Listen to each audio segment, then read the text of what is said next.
Breaking news చూస్తున్నాం. వర్షానికి ధాన్యం తడిసిన రైతన్నలు ఎలాంటి ఆందోళన చెందవద్దని, గింజ లేకుండా కొనుగోలు చేస్తామని సీఎం కేసీఆర్ భరోసానిచ్చారు. తడిసిన ధాన్యాన్ని కూడా రాష్ట్ర ప్రభుత్వం మద్దతు ధర చెల్లిస్తుందని స్పష్టం చేశారు. వ్యవసాయాన్ని కాపాడుతూ రైతులు కష్టాల్లో భాగస్వామ్యం పంచుకోవడమే తెలంగాణ ప్రభుత్వ లక్ష్యమని పునరుద్ఘాటించారు. అకాల వర్షాల నేపథ్యంలో వరి కోతలు 3 రోజుల పాటు వాయిదా వేసుకోవాలని సూచించారు. మంగళవారం సచివాలయంలో ధాన్యం కొనుగోలు జరుగుతున్న తీరు, ఎడతెరిపి లేకుండా కురుస్తున్న అకాల వర్షాల నేపథ్యంలో తడిసిన వరి ధాన్యం సేకరణ, భవిష్యత్తులో యాసంగి వరి ముందస్తుగా కోతలకు వచ్చేలా చర్యలు, ఇందుకు వ్యవసాయ శాఖ అనుసరించాల్సిన కార్యాచరణ తదితర అంశాలపై ఉన్నత స్థాయి సమీక్షా సమావేశం నిర్వహించారు కేసీఆర్.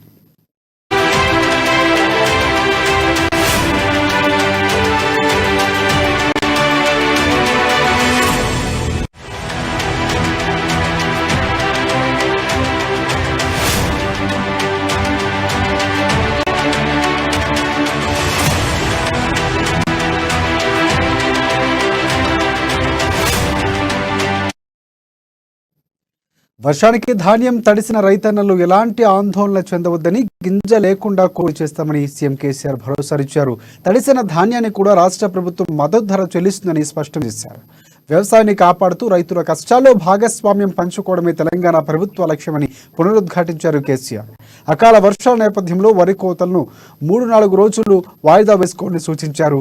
మంగళవారం సచివాలయంలో ధాన్యం కొనుగోలు జరుగుతున్న తీరు, ఎడతెరపు లేకుండా కురుస్తున్న అకాల వర్షాల నేపథ్యంలో తడిసిన వరి ధాన్యం సేకరణ, భవిష్యత్తులో యాసంగి వరి ముందస్తుగా కోతలకు వచ్చేలా చర్యలు, ఇందుకు వ్యవసాయ శాఖ అనుసరించాల్సిన కార్యాచరణ తదితర అంశాలపై ఉన్నత స్థాయి సమీక్షా సమావేశం నిర్వహించారు.